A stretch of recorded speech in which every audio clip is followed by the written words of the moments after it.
Coucou tout le monde, moi c'est Julie et aujourd'hui je vais vous parler de faire son itinéraire. Donc avant de commencer à vous expliquer un petit peu mon processus pour faire mon itinéraire de voyage, n'oubliez pas de vous abonner à la chaîne et de mettre la petite cloche de notification. Je vous ai préparé toute une série de vidéos sur préparer son voyage. Donc ça passe par surmonter sa peur du voyage, quels conseils pour la sécurité, quel équipement pour faire du stop. Donc voilà, j'ai préparé beaucoup de contenu à vous partager et donc chaque semaine je mettrai une vidéo. Si vous voulez pas louper ça, abonnez-vous à la chaîne. Donc pour en revenir à l'itinéraire, déjà on peut se demander pourquoi. Parce qu'au final, voyage en stop et en camping, on pourrait se dire bah pas besoin en fait, on peut aller un peu où on veut et c'est vrai. Et en fait je fais mon itinéraire pour pouvoir le changer. Alors, je sais, vous n'avez pas compris. En fait j'aime bien faire un itinéraire pour savoir un peu quelles sont les villes où j'ai envie d'aller, combien de temps ça me prend entre chaque ville, quel monument, quel site il y a à visiter dans chaque région du pays, tout ça. Et puis voir un peu combien de temps je pense passer dans une ville ou dans une autre.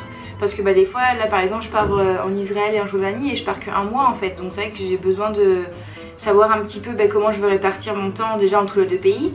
Et puis surtout entre chaque ville. Et comme ça, une fois que je suis là-bas, je sais que je vais changer. Parce que de toute façon, je change d'avis toutes les 5 minutes. Et donc c'est obligé que je vais changer de plan. Mais d'avoir déjà ce plan de base, ça me permet de pouvoir interchanger les villes dans mon itinéraire. Et ça me permet par exemple, s'il y a un endroit que j'aime bien, de dire tant pis, le prochain je le saute, j'y vais pas. Et comme ça je reste ici plus de temps. Et du coup voilà, je fais mon itinéraire en fait pour pouvoir le changer une fois étant là-bas. Donc pour faire mon itinéraire, je commence par ouvrir d'un côté Google Maps parce que j'aime bien faire des listes d'endroits. Donc en fait moi j'aime bien les cartes, j'adore les cartes. Donc du coup j'aime bien voir visuellement dans chaque pays tous les endroits où j'ai envie d'aller. Donc du coup ce que je fais c'est d'un côté j'aurai Google Maps, de l'autre j'ouvre un autre onglet et puis je fais mes recherches. Du coup je commence toujours par le truc de base du style que visiter en Israël, les meilleurs endroits à visiter en Jordanie. Et puis voilà, je cherche en fait de fil en aiguille. Après souvent j'ouvre des blogs et puis après peut-être un blog va me dire les 10 meilleurs endroits à visiter en Jordanie. Et puis après en bas il y aura les meilleurs conseils pour visiter l'Israël. Et de fil en aiguille comme ça j'ouvre en fait plein de blogs et de sites et tout ça. Et à chaque fois que je vois un endroit qui me paraît intéressant, je vais sur Google Maps et puis je le cherche et je l'enregistre. Comme ça après à la fin de mes recherches, j'ai tous les endroits qui m'ont paru intéressants, tout sur la carte. Donc une fois que j'ai tous les endroits sauvegardés sur ma carte de Google Maps, j'ouvre un site qui, comme tourdumondis.com et comme Ishwiki, c'est pareil, c'est une de mes bibles, mais j'adore ce site, j'utilise tout le temps. Ça s'appelle Planificateur à contresens. Je vous mets le lien dans la description aussi. Et donc c'est un site français fait pour créer son itinéraire. Et franchement je vous dis, j'en ai épluché des milliards et des milliards et des milliards d'applications, de sites, de plein de trucs. Et j'ai jamais trouvé un site aussi bien fait que celui-là. Je vais pas rentrer dans les détails de comment l'utiliser parce qu'au final il est très instinctif, il est très facile à utiliser. Et donc ce que je fais, donc d'un côté j'ai ma carte Google avec tous les endroits. Et visuellement tu vois en fait un peu un chemin qui pourrait se faire, un chemin logique pour pas faire des allers-retours dans tous les sens. Pour faire un itinéraire quoi. Donc une fois que j'ai vu un peu dans quel ordre je vais aller dans un endroit, et du coup je les mets dans le planificateur. Je fais les étapes comme ça et puis du coup ça me met après le budget par pays qu'on peut aussi changer et mettre son propre budget. Donc moi je mets mon budget par jour que j'ai, je le mets.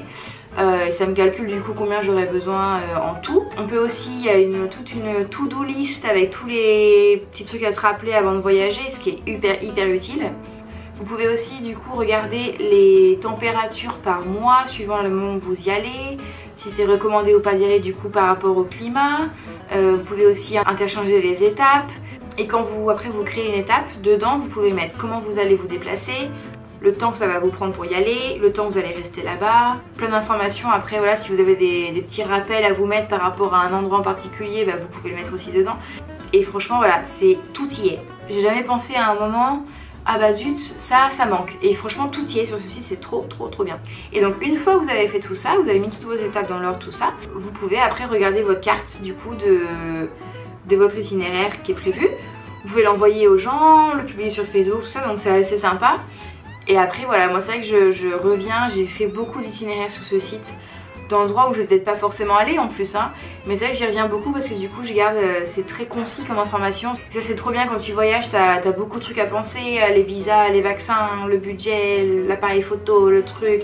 T'as tellement de trucs à penser que de pouvoir te reposer sur une application, sur un site comme ça, c'est franchement, mais ça n'a pas de prix quoi, c'est trop bien. Et donc voilà, c'est tout pour aujourd'hui sur comment je fais mon itinéraire de voyage. Dites-moi dans les commentaires si ça vous a paru utile, si vous utilisez les mêmes outils que moi, si vous en connaissez d'autres qui sont aussi super bien pour que du coup je me renseigne et j'apprenne des choses. Si ça vous a paru intéressant et que ça vous a aidé un peu à faire votre propre itinéraire, n'oubliez pas de mettre un petit j'aime parce que voilà, je commence sur YouTube donc du coup ça m'aide à savoir un peu quel type de vidéo est utile ou ne l'est pas. Et donc je vous retrouve la semaine prochaine pour une vidéo sur un sujet qui me tient particulièrement à cœur. Et on va parler de comment surmonter sa peur de voyager seule. Donc voilà, je vous dis à bientôt et bisous.